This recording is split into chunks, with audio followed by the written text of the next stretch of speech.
Zenj TV, tujivunie nyumbani. Rais wa Jamhuri ya Muungano wa Tanzania Mheshimiwa Dr. Samia Suluhu Hassan amemteua aliyekuwa waziri wa fedha Mheshimiwa Dr. Mwigulu Lameck Nchemba na mbunge wa jimbo la Iramba Magharibi kuwa waziri mkuu wa Tanzania. Mapema siku ya leo ya Alhamis ya Novemba 13 mwaka 2025, mpambe ADC wa Rais wa Jamhuri ya Muungano wa Tanzania Dr. Samia Suluhu Hassan alilipeleka jina la waziri mkuu mpya huko bungeni jijini Dodoma, na spika bunge alilipokea jina hilo na kisha kulisoma mbele ya bunge, na baada hapo ni kwamba bunge watapiga kura ya kuthibitisha uteuzi wa waziri mkuu mpya. Mheshimiwa Dr. Mwigulu Lameck Nchemba ambaye kwa sasa ni waziri mkuu mpya wa Jamhuri ya Muungano wa Tanzania anakuwa ni waziri wa 12 tangu Tanganyika ilipopata uhuru mnamo mwaka 1961. Na hii ni orodha ya viongozi mbalimbali ambao waliwahi kushika nafasi ya waziri mkuu kuanzia mnamo mwaka 1961 hadi kufikia hivi sasa mwaka 2025. Mheshimiwa Julius Kambarage Nyerere, rais wa kwanza wa Jamhuri ya Muungano wa Tanzania, aliwahi kushika nafasi hiyo mnamo mwaka 1961 hadi kufikia mwaka 1962. Mheshimiwa Rashid Mfaume Kawawa alishika nafasi ya waziri mkuu kuanzia mwaka 1962 hadi kufikia mwaka 1977.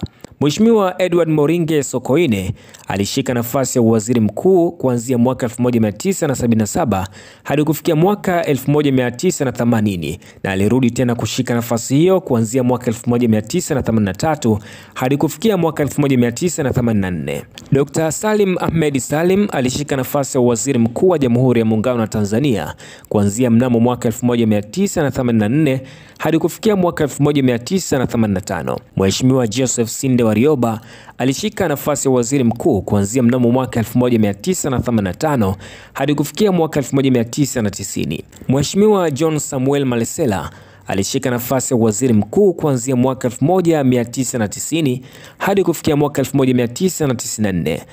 Mheshimiwa Cheupa David Msuya alishika nafasi hiyo ya waziri mkuu wa Jamhuri ya Muungano wa Tanzania kuanzia mnamo mwaka 1980 hadi kufikia mwaka 1983, lakini pia alirudi tena kushika nyadhifa hiyo kuanzia mwaka 1994 hadi kufikia mwaka 1995. Mheshimiwa Frederick Sumaye alishika nafasi hiyo kuanzia mnamo mwaka 1995 hadi kufikia mwaka 2005, na kuanzia mwaka 2005 Mheshimiwa Edward Ngoyai Lowassa alishika nafasi hiyo kuanzia mwaka huo hadi kufikia mwaka 2008. Lakini pia Mheshimiwa Kassim Majaliwa Kassim alishika nafasi hiyo ya waziri mkuu kuanzia mwaka 2015 hadi kufikia mwaka huu mwaka 2025. Na kwa sasa Mheshimiwa Dr. Mwigulu Lameck Nchemba ambaye kwa sasa ni waziri mkuu mpya wa Jamhuri ya Muungano wa Tanzania ameshika nafasi hiyo mwaka huu 2025.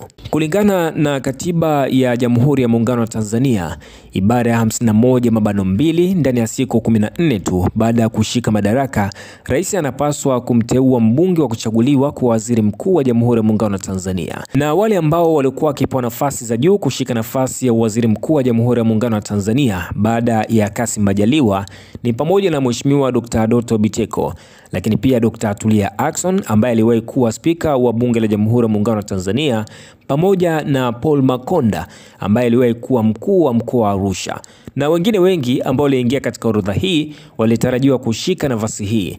Lakini taarifa ni hiyo, kama ambavyo imeweza kuelezwa na vyombo mbalimbali, ni kwamba Rais Dr. Samia Suluhu Hassan amemteua Dr. Mwigulu Lameck Nchemba kuwa waziri mkuu mpya wa Jamhuri ya Muungano wa Tanzania. Una maoni gani juu ya taarifa hii? Tungependa sana kusoma maoni yako kupitia section comment. Na kama hii ni mara yako ya kwanza kabisa unaitembelea Zenj Online TV, tunakusihi sana uweze kujiunga na familia kubwa inayokuwa siku hadi siku, na usiache kusubscribe, kulike pamoja na kucomment kwa ajili ya kupata taarifa mbalimbali kila siku na kila wakati.